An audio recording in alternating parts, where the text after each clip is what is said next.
കേരളത്തിലെ സർക്കാർ ആശുപത്രികളും സർക്കാർ മെഡിക്കൽ കോളേജുകളുമൊക്കെ ലോകോത്തര നിലവാരം പുലർത്തുന്നതുകൊണ്ട് ഇവിടെയുള്ള പല സ്വകാര്യ ആശുപത്രികളും പൂട്ടിപ്പോവുകയും വിദേശത്തു നിന്നും പരദേശത്തു നിന്നുമൊക്കെ ചികിത്സ തേടി ഒരുപാട് പേർ കേരളത്തിലേക്ക് വരികയും ചെയ്തുകൊണ്ടിരിക്കുന്നു എന്ന തള്ള് നമ്മുടെ പ്രിയങ്കരിയായ ആരോഗ്യമന്ത്രി സാക്ഷാൽ വീണ ജോർജ് പറഞ്ഞതിന് പിന്നാലെയാണ് ഇവിടെ പല അനിഷ്ട സംഭവങ്ങളും മീതയ്ക്ക് മീതെ റിപ്പോർട്ട് ചെയ്തുകൊണ്ടിരിക്കുന്നത്. കോഴിക്കോട് മെഡിക്കൽ കോളേജിൽ നേരത്തെ ഒരു സ്ത്രീയുടെ വയറ്റിൽ കത്രിക മറന്നു വെച്ച സംഭവമുണ്ടായി. അതിന് പുറകെയാണ് കോട്ടയം മെഡിക്കൽ കോളേജിൻ്റെ ഭിത്തി ഇടിഞ്ഞ് വീണ് ഒരു ബൈസ്റ്റാൻഡർ മരിച്ച സംഭവമുണ്ടായി. അതിൻ്റെ പുറകെ ആലപ്പുഴയിൽ നിന്നും ഇതുപോലെ ഒരു കേസ് റിപ്പോർട്ട് ചെയ്തിരിക്കുകയാണ്. 5 കൊല്ലം മുമ്പ്, കൃത്യമായിട്ട് പറഞ്ഞാൽ പിണറായി സർക്കാർ വീണ്ടും തിരഞ്ഞെടുക്കപ്പെട്ടതിൻ്റെ പിറ്റേ ദിവസം മെയ് 2-ാം തീയതിയാണ് റിസൾട്ട് വന്നത്. മെയ് 3-ാം തീയതിയാണ് ഈ സ്ത്രീയുടെ ഓപ്പറേഷൻ നടത്തുന്നത്. അവരുടെ വയറ്റിൽ മറന്നു വെച്ച കത്രികയുടെ പടം ഇന്നിപ്പോൾ മാതൃഭൂമിയിലും ഉണ്ട്, മലയാള മനോരമയിലും ഉണ്ട്, മറ്റ് പ്രമുഖ പത്രങ്ങളിലൊക്കെ ഉണ്ട്.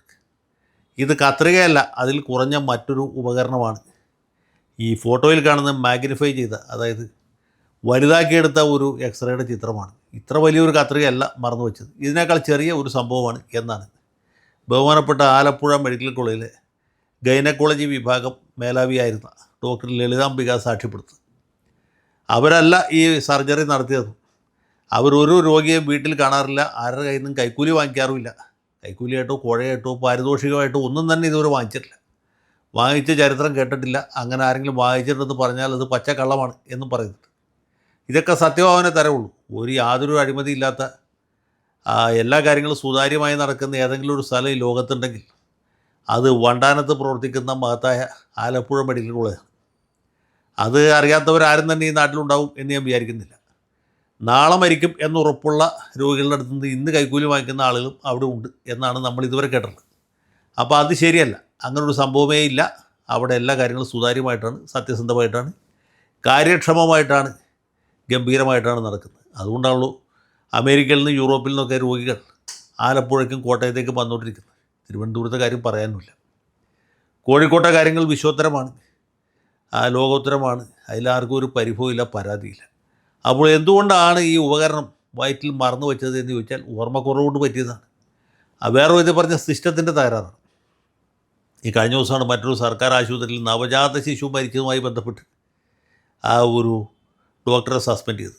സസ്പെൻഡ് എന്ന് വെച്ചാൽ കുഴപ്പമൊന്നുമില്ല, കുറച്ച് ദിവസം കഴിയുമ്പോൾ ഡോക്ടറെ തിരിച്ചെടുക്കും. അവർക്ക് പുറത്തു നിന്ന് കാലത്തെ മുഴുവൻ ശമ്പളവും മറ്റ് ആനുകൂല്യങ്ങളും നൽകും. അതിനും കുറച്ച് നാൾ മുമ്പാണ് ഇതുപോലൊരു സംഭവം കോഴിക്കോട് മെഡിക്കൽ കോളേജിൽ നിന്നുണ്ടായത്. ഒരു ഡോക്ടർ കൈക്കൂലി വാങ്ങിച്ച കാശ് തിരിച്ചു തരാം, പൊതുമാധ്യമത്തിൽ കൂടി അവമാനിക്കരുത്, പരാതി പിൻവലിക്കണം എന്ന് പറയുന്ന ഓഡിയോ ക്ലിപ്പ് നമ്മളെല്ലാവരും കേട്ടതാണ്. ആ ഓഡിയോ ക്ലിപ്പിൻ്റെ അടിസ്ഥാനത്തിലാണ് അദ്ദേഹത്തെ സസ്പെൻഡ് ചെയ്തത്. പിന്നീട് എന്ത് സംഭവിച്ചു എന്നറിയില്ല. ഈ സസ്പെൻഷനിൽ പോകുന്ന ഡോക്ടർമാരെ തിരിച്ചെടുക്കുമ്പോൾ ഒരു വാർത്തയും പത്രത്തിലും വരില്ല, ടി വിയിലും വരില്ല. അതുകൊണ്ട് അദ്ദേഹവും സർവീസിൽ തിരിച്ചു കയറി കാണും എന്നാണ് എൻ്റെ പ്രതീക്ഷ. പുള്ളിക്ക് മിക്കവാറും ഗുഡ് സർവീസ് സെൻ്ററിൽ കൊടുത്ത് കാണും, അതിനാണ് സാധ്യത. എന്തുമായിട്ട് അപ്പോൾ നമ്മുടെ ആരോഗ്യരംഗം ഇങ്ങനെ വിശ്വോത്തരമായിട്ട് അടിവെച്ച് മുന്നേറിക്കൊണ്ടിരിക്കുകയാണ്. വയറ്റിൽ കത്രികയല്ലേ മറന്നു വെച്ചുള്ളൂ, കോടാലി മറന്നില്ലല്ലോ എന്ന് കരുതി നമുക്ക് സമാധാനിക്കാം. സ്വകാര്യ മേഖലയിൽ ഇതുപോലുള്ള സംഭവങ്ങളൊക്കെ നടക്കുന്നുണ്ട്, അത് ആളുകൾ അറിയുന്നില്ല എന്ന് മാത്രമേ ഉള്ളൂ. ഈ എറണാകുളം ജില്ലയിൽ തന്നെ 5 നക്ഷത്ര സൗകര്യം അല്ല 7 നക്ഷത്ര സൗകര്യമുള്ളൊരു ആശുപത്രിയിൽ 8 മാസം പ്രായമുള്ളൊരു പെൺകുഞ്ഞിന് 85 മില്ലി ലിറ്റർ മരുന്ന് കുത്തിവെച്ച സംഭവമുണ്ടായി. ആ കുട്ടി മരിച്ചില്ല എന്നുള്ളതാണ് അത്ഭുതം. അപ്പോൾ അങ്ങനെയുള്ള സംഭവങ്ങൾ നടക്കുന്നുണ്ട്. 5 നക്ഷത്ര ആശുപത്രികളും 7 നക്ഷത്ര ആശുപത്രികളും ഒന്നും ആളെ കൊല്ലുന്ന കാര്യത്തിൽ ഒട്ടും പിന്നിലല്ല. അവിടെയും ഇതുപോലെയുള്ള സംഭവങ്ങൾ നടക്കുന്നുണ്ട്. എന്താണ്, സംസ്കൃതത്തിലൊരു ശ്ലോകമുണ്ട്, ഈ യമരാജൻ്റെ സഹോദരനായ വൈദ്യരാജന് നമസ്കാരം.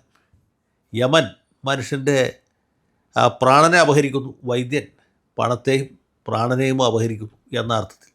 വരികൾ ഞാനിപ്പോൾ ഓർക്കുന്നില്ല. അത് എഴുതിയ കവി ആര് തന്നെയായാലും ക്രാന്തദർശിയാണ് എന്ന് പറയാതിരിക്കാൻ നിവൃത്തിയില്ല. ഏതായാലും വീണ ജോർജിനെ അഭിമാനിക്കാം, പിണറായി സഖാവിനും അഭിമാനിക്കാം. നമ്മുടെ കേരളം ലോകോത്തര നിലവാരത്തിലല്ല, അതിനേക്കാളും ഉയർന്ന നിലവാരത്തിലാണ് പ്രവർത്തിക്കുന്നത്.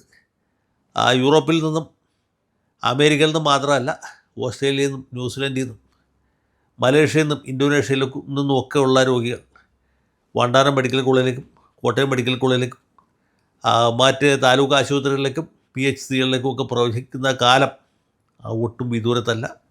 അതിനുവേണ്ടി സകലവിധ സൗകര്യങ്ങളും ഒരുക്കി നമ്മൾ കാത്തിരിക്കുകയാണ്. ഈ വീണ ജോർജിൻ്റെ സ്ഥാനത്ത് വേറൊരു ആരോഗ്യമന്ത്രി വന്നാലും ഈ കാര്യത്തിൽ മോശം വരികയില്ല എന്നാണ് എൻ്റെ വിശ്വാസം. ഏതായാലും ഈ പോകുന്ന പോക്കിൽ വീണ ജോർജിനെ ഒരിക്കൽ കൂടി അഭിനന്ദിക്കാൻ ഈ അവസരം വിനിയോഗിക്കുകയാണ്. വീണ ജോർജിനെ പോലെ പ്രഗത്ഭയായ ഒരു ആരോഗ്യമന്ത്രി ഉണ്ടായിരുന്നു എന്ന് നമ്മൾ എക്കാലം ഓർമ്മിക്കും. അവർ നമ്മുടെ ആരോഗ്യ മേഖലയ്ക്ക് നൽകിയ വമ്പിച്ച എടുത്താൽ പോകാത്ത സേവനങ്ങളോട് എല്ലായ്പ്പോഴും നമ്മൾ നന്ദിയുള്ളവരായിരിക്കും.